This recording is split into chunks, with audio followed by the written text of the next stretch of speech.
va parler de cette réforme des retraites puisqu'hier, grande journée de mobilisation dans toute la France. D'abord, messieurs, je voudrais vous entendre sur ces chiffres, les chiffres qui divergent, chiffres de la mobilisation divergent. Selon le gouvernement ou la CGT, ça, c'est pas vraiment une surprise, mais c'est la tendance qui, là, est un petit peu plus compliquée à analyser, puisqu'on va le voir, selon le ministère de l'Intérieur, eh bien, il y avait moins de manifestants hier que le 5 décembre, et selon la CGT, eh bien, il y en avait plus. Comment on interprète ces chiffres, Jean-Philippe de Rosière? Oui, le point central, il est là, c'est le 24 décembre. Et en réalité, le week-end qui précède, pour savoir si les Français pourront rejoindre leur famille, aller faire Noël en famille, qui est quand même une fête importante au niveau social et culturel. Et donc, je pense que la stratégie du gouvernement, et la démission de Jean-Paul Delevoye n'y est pas étrangère, c'est d'essayer de trouver un apaisement du conflit. Delevoye, porteur de la réforme, saute pour d'autres raisons qui ne sont pas liées au contexte social, mais je pense que s'il n'y avait pas eu le contexte social, il n'aurait pas forcément sauté, on aura peut-être l'occasion d'y revenir.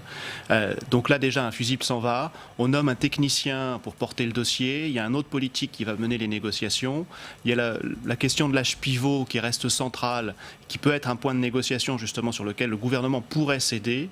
Là, le gouvernement présente une baisse de la mobilisation, peu importe que ce soit vrai ou pas, mais il avance comme ça dans sa stratégie pour montrer qu'il y a un apaisement, que lui va faire peut-être un geste justement sur l'âge pivot, ce qui pourrait conduire, je parle au conditionnel, la CFDT à revenir dans les négociations et à apaiser le blocage pour essayer de tenter un apaisement pour Noël, plus la stratégie de la SNCF derrière qui dit tout le monde aura un train, voilà, est-ce que c'est des belles paroles ou pas? On va reparler. On va reparler mais tout ça, je pense question. que c'est la stratégie continue du gouvernement pour arriver en fin de semaine à essayer de trouver une solution pour... On va parler de cette question et de cette stratégie. Puisque vous parlez de ces coupures d'électricité, la CGT RTE qui annonce chez nos confrères d'RTL qu'elle va continuer à poursuivre ces coupures d'électricité pour protester contre la réforme des retraites. C'est un mouvement... Alors là, pour le coup, pardon, mais alors, ça risque vraiment de faire basculer l'opinion si d'un seul coup vous avez pendant vraiment les quelques jours où tout le monde se retrouve en famille, des coupures d'électricité.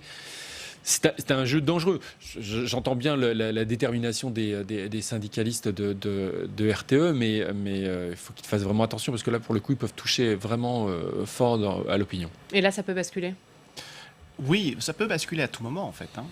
Il suffit qu'effectivement, avant même les coupures, si tous ceux qui veulent passer Noël en famille, comme je le disais tout à l'heure, n'y arrivent pas, parce que là, il y a les annonces de la SNCF, mais on sent bien qu'il y a encore un petit peu de flottement. Il y avait des reportages sur des canaux ce matin qui disaient il y a le message officiel, mais quand on va au guichet, finalement, le message est différent, on ne saura que demain ou après-demain si les trains sont effectivement confirmés ou pas. Bon, si au bout du compte, tout le monde a l'impression d'avoir un train, mais il arrive sur le quai, et puis finalement, non, le Noël en famille, je vais aller rejoindre mes enfants, je peux pas, etc.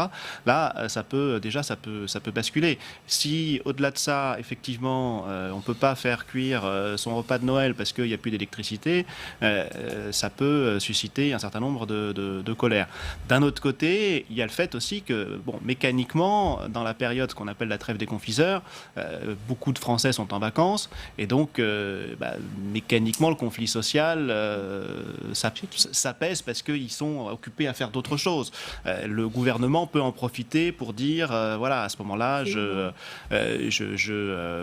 vous voyez bien que le conflit s'apaise, etc. Même si, en réalité, c'est plus un effet mécanique qu'un effet réel.